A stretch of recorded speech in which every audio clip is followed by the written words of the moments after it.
Okay, so chapter 3, whole brain synchrony.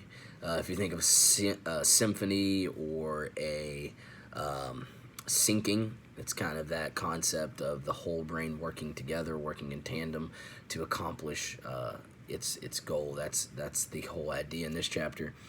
She talks about two different minds: the overstimulated mind versus the lethargic mind.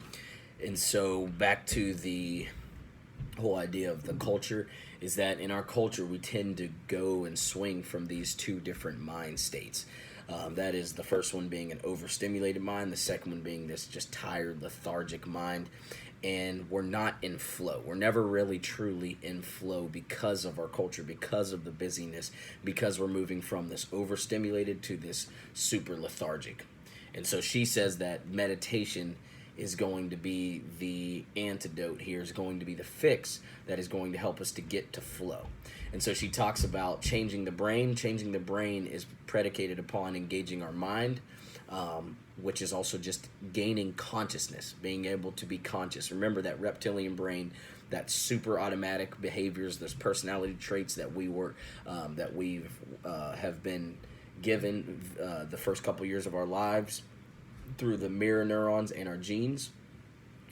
But she says that we need to begin to engage this prefrontal cortex a bit much, which is that final CEO structure, and we can only do so through consciousness, becoming more conscious. And so essentially it's just taking advantage of that structure in the brain, that final thought and action structure. She says that the mind trains the brain. The mind trains the brain, but the mind cannot do so unless it is in a flow, unless it's in flow.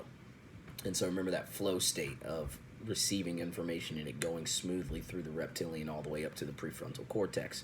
And so that's going to be the goal. And her, once again, her idea of getting us there is going to be through meditation. There's many different states and ways and practices of meditation that she gives in the book, which we will not be getting to in the videos, but we will talk about in our meetings.